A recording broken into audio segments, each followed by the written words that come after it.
नमस्कार दोस्तों। आज हमारी चर्चा का विषय है देश में संस्थाओं के नाम एवं योजनाओं के नाम बदलने का। वर्तमान सरकार में बहुत सी संस्थाओं के नाम, योजनाओं के नाम, शहरों के नाम, यहाँ तक कि सड़कों और गलियों के नाम बदले जा रहे हैं। अभी हाल में ही सबसे पहले जो अभी बिल्कुल वर्तमान में है, आज बहस हो रही है जिस पर संसद में, महात्मा गांधी रोजगार गारंटी योजना, जिसमें यह था कि जो मजदूर वर्ग हैं, जो अशिक्षित हैं, अप्रशिक्षित हैं, उनके लिए सरकार 2006 में योजना लाई थी, मनमोहन सिंह की सरकार, कि ऐसे मजदूरों के लिए अगर उन्हें कहीं रोजगार नहीं मिलता तो 100 दिन का गारंटी के साथ उनको रोजगार दिया जाएगा कि वो कम से कम 100 दिन उन्हें रोजगार मिले। और उसकी राशि भी निर्धारित कर दी गई थी जो समय समय पर बढ़ती रहती थी। और प्रधानमंत्री जब सत्ता में आए तो इस योजना के विरोध में थे और उनका कहना था कि ये योजना एक दिन विफलता का शिलालेख साबित होगी। लेकिन वो योजना ऐसी थी कि वो चाहकर भी उसे बंद नहीं कर पाए और वो उन्हें जारी रखनी पड़ी, और वो आज भी जारी है। लेकिन उन्होंने इसका नाम बदलने का मन बनाया है। उन्होंने कहा कि महात्मा गांधी रोजगार गारंटी योजना से हम इस योजना का नाम बदलकर जी राम जी कर रहे हैं। अब ये इस नाम से जानी जाएगी और ये रोजगार 100 दिन की जगह 125 दिन दिया जाएगा। लेकिन इसमें और बहुत सी जो अनिवार्य शर्तें थी जो मजदूरों के हित में थी, वो हटा ली गई और बहुत से राज्यों पर, अधिकतर राज्यों पर सारा बोझ डाल दिया गया। पहले केंद्र सरकार इसका योजना का जो मद था उसमें 60% हिस्सेदारी से ज़्यादा ना करके 100% हिस्सेदारी करती थी। अब उसने कहा कि हम इसमें 60% देंगे और 40% राज्यों को वहन करना होगा। ऐसी कई शर्तें उन्होंने डाली हैं जो पहले के मुकाबले काफ़ी सख्त कही जा सकती है, कड़ी कही जा सकती है। और जहाँ तक विपक्ष की बात है, उसका कहना है कि राष्ट्रपिता महात्मा गांधी के नाम से ये योजना चालू की गई थी और इसे बदलने का कोई औचित्य नहीं है, और ना शर्तें बदलने का कोई औचित्य है और ना नाम बदलने का औचित्य है, क्योंकि वो खुद ही अपने आप में एक जीवंत किंवदंती है और आइकॉन है, देश के राष्ट्रपिता हैं। लेकिन इसलिए उनका नाम बदलना ठीक नहीं है। लेकिन भारतीय जनता पार्टी का तर्क है कि महात्मा गांधी का हम दिलों से सम्मान करते हैं और महात्मा गांधी भी राम के अनुयायी थे और राम के भजन गाया करते थे, राम के भक्त थे, तो इसलिए योजना जी राम जी के नाम से ही होनी चाहिए।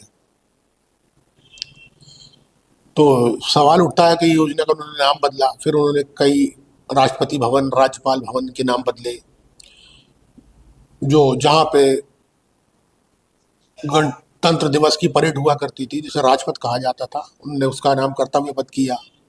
और बहुत से मुगल शासकों के नाम पे कुछ सड़कें थी, उनके नाम बदले गए, शहरों के नाम बदले गए, इस तरह से काफ़ी नाम बदले गए। और जो संस्थाएं थी उनके नाम बदले गए, उनके स्वरूप को बदला गया। एक बात मैं यह कहना चाहता हूँ कि नरेंद्र मोदी जी या भारतीय जनता पार्टी की सरकार कभी भी कुछ करने से पहले जब देखती है कि वो इसका क्या फल होगा तो वो नमूना लेती है उसका चीज का। अभी गुजरात में स्टेडियम था सरदार वल्लभ भाई पटेल के नाम से। स्टेडियम छोटा था, फिर उसका विस्तार किया गया, उसे बहुत बड़ा बनाया गया। कहा जाता है कि वो देश का सबसे बड़ा स्टेडियम है, और उसका नाम फिर उन्होंने नरेंद्र मोदी स्टेडियम कर दिया, उसका नाम सरदार पटेल की जगह। और सरदार पटेल का जो स्टेडियम का जो छज्जा था उसे छोटा सा एक स्वरूप में स्टैंड में उनका नाम लिख दिया, बाकी पूरा वो स्टेडियम अब नरेंद्र मोदी स्टेडियम कहा जाता है। उसी तरह भारत में एक कानून पास हुआ था 1991 में कि जितने भी प्रधानमंत्री और पूर्व प्रधानमंत्री हैं उनको, उनके ऊपर खतरों को देखते हुए एसपीजी सुरक्षा दी गई थी उनको, कि उनका जो परिवार और वो स्वयं, जो प्रधानमंत्री और पूर्व प्रधानमंत्री, उनकी सुरक्षा के लिए, उनके सुरक्षा को, परिवार को प्रोटेक्शन देने के लिए एसपीजी सुरक्षा की व्यवस्था की गई थी। तो नरेंद्र मोदी जी को सुरक्षा रास नहीं आई कि प्रधानमंत्री और पूर्व प्रधानमंत्री को सुरक्षा मिले, उनके परिवार को मिले। अब इसमें टारगेट क्या था, कहाँ पे निगाहें थी, कहाँ पे निशाना उन्हें लगाना था, लेकिन उन्होंने सबसे पहले बड़े धीरे ढंग से मनमोहन सिंह की सुरक्षा हटाई कि अब उन्हें सुरक्षा की जरूरत नहीं है। फिर उन्होंने देवगौड़ा की सुरक्षा कम की। अब सबसे बड़ी समस्या आई कि गांधी परिवार की सुरक्षा, जिसे देश में सबसे ज्यादा खतरा माना जाता है, इसमें कोई शक नहीं है कि गांधी परिवार पर देश में सबसे ज्यादा खतरा रहता है। कई थ्रेट उनके खिलाफ है और उनको ये कानून भी विशेषकर उन्हीं के लिए बना था।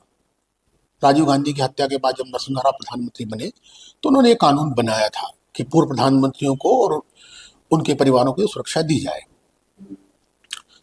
नरेंद्र मोदी ने उस सुरक्षा को धीरे धीरे करके नमूना लिया। तो मनमोहन सिंह की सुरक्षा हटाई, कोई विरोध नहीं हुआ। फिर उन्होंने देवगौड़ा की सुरक्षा हटाई, कोई विरोध नहीं हुआ। और बाकी जो और प्रधानमंत्री थे वो दिवंगत हो चुके थे, मसलन चंद्रशेखर, वीपी सिंह, इंद्र कुमार गुजराल, ये नहीं थे। तो इनके परिवारों को जो सुरक्षा मिली हुई थी उस सुरक्षा को भी हटा लिया गया।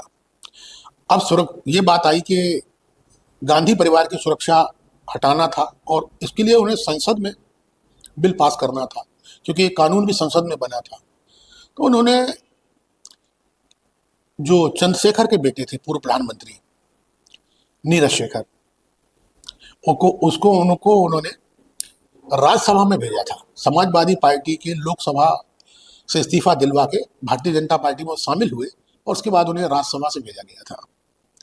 और जब उन्हें राज्यसभा से भेजा गया तो उन्होंने नीरज शेखर को इस वक्तव्य के लिए आगे किया गया और उन्हें स्क्रिप्ट दी गई, बहुत शानदार स्क्रिप्ट लिख के दी गई कि सुरक्षा हटाना क्यों जरूरी है। नीरज शेखर ने कम से कम संसद में 1 घंटे से ऊपर इस सुरक्षा में क्या कितनी गलत बात है, ये सुरक्षा कितनी बेकार है और इसके क्या क्या दुष्परिणाम है, नीरज शेखर ने बिल्कुल प्रवाहमय तरीके से एक अपना भाषण दिया संसद के अंदर कि इससे ये तकलीफ है, इससे ये तकलीफ है, इससे ये तकलीफ है, इससे ये तकलीफ है। और नीरज शेखर को आगे किया था इसमें, और नीरज शेखर ने उनकी स्क्रिप्ट को बहुत शानदार ढंग से पढ़ा था। आज नीरज शेखर कहाँ है पता नहीं, लेकिन उस समय नीरज शेखर को नायक बना के पेश किया गया था संसद के अंदर। बहरहाल फिर वो कोई ज्यादा उसका विरोध नहीं हुआ, संसद में वो पास हो गया। प्रधानमंत्री और पूर्व प्रधानमंत्री और उसके परिवार से सुरक्षा हटा ली गई और नई सुरक्षा जिनको जरूरत थी उन्हें नई सुरक्षा दे दी गई। और उसमें अमित शाह ने कहा था कि अगर ये जो कानून हम पास कर रहे हैं इसमें सबसे ज्यादा नुकसान नरेंद्र मोदी का होगा, क्योंकि जब प्रधानमंत्री नहीं रहेंगे तो उन्हें भी सुरक्षा नहीं मिलेगी। तो ये बात बहुत मार्के की है और समझने की है कि अमित शाह ये मान रहे थे कि सुरक्षा हटने के बाद नरेंद्र मोदी नुकसान में रहेंगे, सबसे ज्यादा नुकसान उनका होगा। यानी कि सुरक्षा हटने से नुकसान तो होता है, जैसे खतरे की थ्रेट होती है, खतरे की धमकी होती है, उससे नुकसान तो होता है। अमित शाह ने माना, वही संसद का बयान है उनका, ये मैं नहीं कह रहा, संसद में दिया था उन्होंने।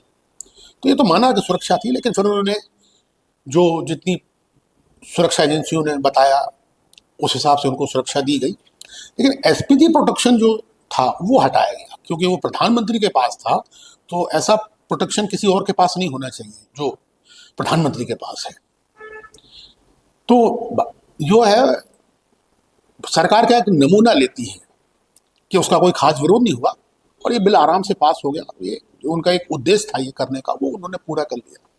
उसी तरह से अभी ये जो मनरेगा का बिल लेके आए हैं, जो मैं आपको बताया है, ये एक नमूना है। एक नमूना है महात्मा गांधी के जो नाम से संस्थाएं चल रही हैं, महात्मा गांधी के नाम से जो उनका स्थान है, उसको देखना चाहती है कि वो अगर कुछ करती है हटाना या उसको बदलना, तो जनता की, देश की क्या प्रतिक्रिया होती है। ये एक नमूना है। आगे सबसे बड़ा उद्देश्य हो सकता है, मैं कह नहीं रहा, ये हो सकता है कि भारतीय करेंसी में या भारतीय नोटों से महात्मा गांधी को भी विभिन्न कारणों को बताकर, बहुत से उदाहरण देकर हटाया जा सकता है। जब उनका नाम मनरेगा से हटाया जा सकता है, जिसका हटाने का कोई औचित्य नहीं था, कोई तार्किक बात नहीं है, उसमें कुछ नहीं होने वाला, तो उसी तरह नोटों से नाम भी हटाया जा सकता है। नरेंद्र मोदी सरकार ने ये एक नमूना लिया है कि महात्मा गांधी का नाम हटाने से जनता पर, देश पर क्या प्रतिक्रिया होती है। उसके बाद मेरा सम्मानना है, सही भी हो सकता है, गलत भी हो सकता है, कि भारत की जो करेंसी है उस पर से भी महात्मा गांधी हटाए जा सकते हैं या नदारद किए जा सकते हैं, ऐसा मेरा सोचना है। ये प्रोग्राम आपको कैसा लगा आप हमें बताएं। हमारे चैनल को लाइक करें, सब्सक्राइब करें, शेयर करें, ताकि हम इसी तरह के और प्रोग्राम आपको दिखाते रहें। धन्यवाद।